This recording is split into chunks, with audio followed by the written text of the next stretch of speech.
سورۃ نمبر 17 کی آیت نمبر 64 آیت نمبر 23 پر گفتگو ہو چکی تھی، آیت نمبر 64 چلنا ہے.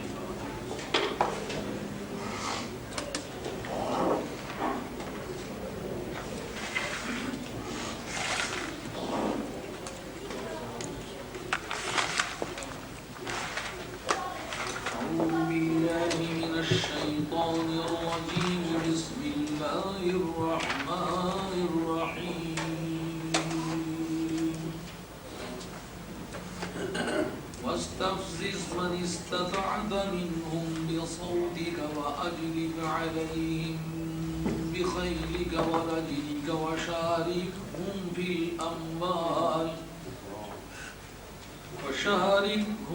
الأموال والأولاد وعدهم وما يعدهم الشيطان إلا غرورا إن عبادي ليس لك عليهم سلطان وكفى بربك وكيلا ربكم الذي يزجي لكم الفلك في البحر لتبتغوا من فضله إنه كان بكم رحيما وإذا مسكم الضر في البحر ضل من تدعون إلا إياه ولما نجاكم إلى البر أعرضتم وكان الإنسان كفورا أفأمنتم أن يخسف بكم جانب البر أو يرسل عليكم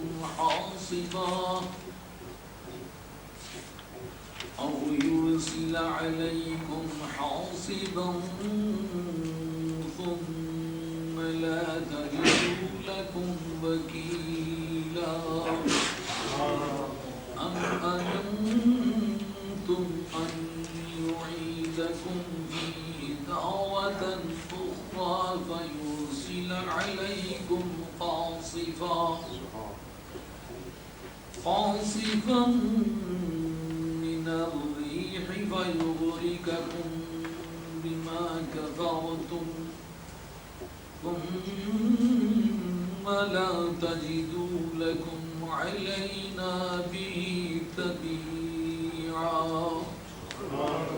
ولقد كرمنا بني آدم وحملناهم في البر والبحر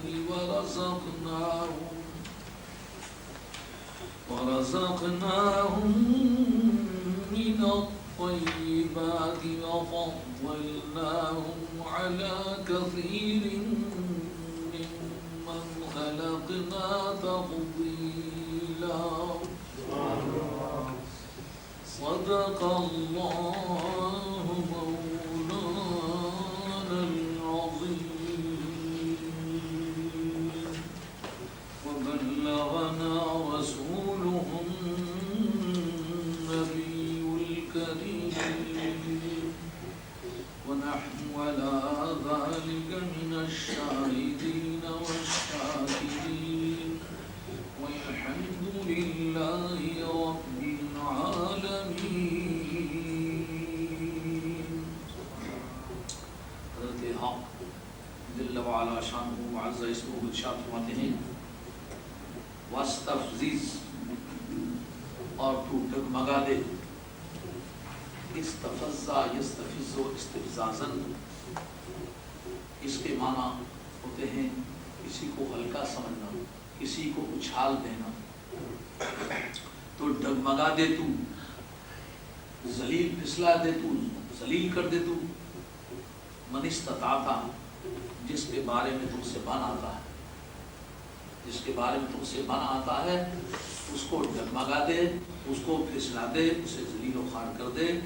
منہم ان میں سے، یہ صوفے کا اپنے آواز کی تلسم سے، اپنے آواز کے زور سے، وہ اجلب علیہم بخیرک و رجلک، اور تو اپنے باپ بیادہ اور گھڑ سواروں کے ذریعے سے ان پر دھاوا بول دے. وہ اجلب علیہم بخیرک و رجلک، تو اپنے باپ بیادہ اور شاہ سواروں، خیل اصل میں گھوڑوں کے گلے کو بھی کہتے ہیں، شاہ سواروں کو بھی کہتے ہیں. رجل، یہ راجل کی جمع سمجھیے. تو اپنے باپ بیادہ اور اپنے گھڑ سواروں کے ذریعے سے ان پر دھاوا بول دے. شارک فی الاموال والاولاد، اور مالوں اور اولادوں میں ان کا شریک ہو جا. وعدہم، اور تو انہیں وعدے دے. وما یعدہم الشیطان الا غرورا، اور نہیں شیطان وعدہ دیتا مگر دھوکے کا وعدہ دیتا. ان عبادی لیس لک علیہم سلطان، بلا شبہ میرے بندے جو ہیں ان پر تیرا کوئی غلبہ نہیں ہوگا. وکفی بربک وکیلا، اور تیرا پروردگار کتنا ہی اچھا کارساز ہے، کتنا ہی اچھا کام بنانے والا ہے. ربکم الذی یزجی لکم الفلک فی البحر، تمہارا پروردگار وہی ہے جو تمہارے لیے سمندر میں کشتیاں چلاتا ہے. الفلک عربی قواعد میں جمع اور واحد دونوں کے لیے استعمال ہے. جیسا آپ یہاں فش یا شیپ کا لفظ جمع اور واحد سب کے لیے استعمال ہوتا ہے، اسی طریقے سے عربی میں یہ وہ کلمہ ہے جو واحد جمع سبھی کے لیے استعمال ہو سکتا ہے. اس لیے اگر کشتیاں چلاتا ہے، کسی نے ترجمہ نے لکھا تو کشتی چلاتا ہے، لکھا تو درست. لِتَبْتَغُوا مِن فَضْلِهِ، تاکہ تم اس کا فضل تلاش کرو. إِنَّهُ كَانَ بِكُمْ رَحِيمًا، فی الواقع وہ تم پر بڑا ہی مہربان ہے. وَإِذَا مَسَّكُمُ الضُّرُّ بِالْبَحْرِ ضَلَّ مَن تَدْعُونَ إِلَّا إِيَّاهُ، اور جس وقت سمندر میں کوئی ضرر تمہیں آ چھوئے، جس وقت سمندر میں کوئی مصیبت تمہیں آ گھیر لے، تو وہ سبھی گم ہو جاتے ہیں جن کی تم پوجا کرتے ہو. یہ دعا یدعو کا مادہ علامہ جلال السیوطی کی تعلیمات کے مطابق تمام عالم اسلام میں مانا جاتا ہے. تدعون و تعبدون، جن کو تم پوچھتے ہو اللہ کو چھوڑ کر. فلما نجاکم الی البر اعرضتم، جس وقت وہ تمہیں بچا کے خشکی میں پہنچا دیتا ہے تو تم منہ موڑ لیتے ہو.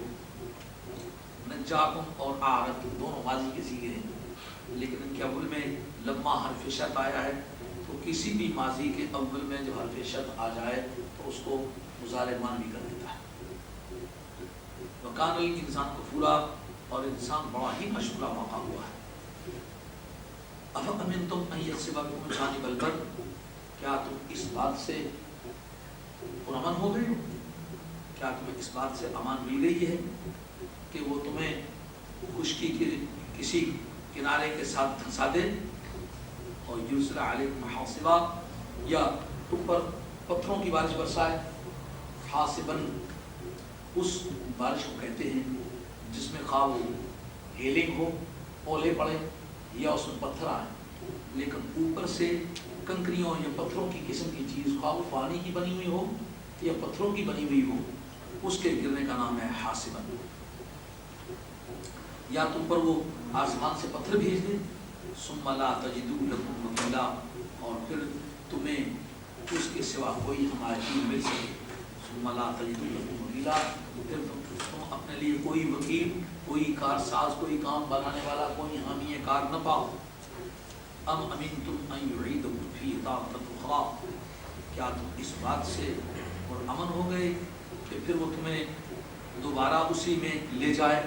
اعادہ یعید اعادہ، لوٹانا، تمہیں لوٹا کے پھر اس میں ہی دوبارہ لے جائے.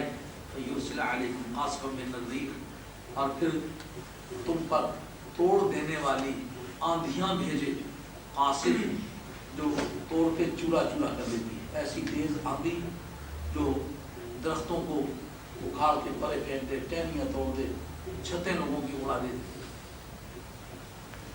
فیرسل علیکم قاصفا من الریح، اور پھر تم پر توڑ دینے والی آندھی چلائے، وَيُغْرِقَكُمْ بِمَا كَفَرْتُمْ، اور پھر تمہارے کفر کے طفیل تمہیں ڈبو دے، ثُمَّ لَا تَجِدُوا لَكُمْ عَلَيْنَا بِهِ تَبِيعًا، اور پھر تمہیں ہمارے سامنے اس کے بارے میں پیچھا کرنے والا کوئی نہ ملے، ثُمَّ لَا تَجِدُوا لَكُمْ، پھر تم نہ پاؤ علینا ہمارے مقابلے میں تبیعاً اس سلسلے بھی، اس کے بارے میں طبیعت پیچھا کرنے والا، پھر اس سلسلے میں ہمارے مقابلے میں پیچھا کرنے والا تمہیں کوئی نہ ملے۔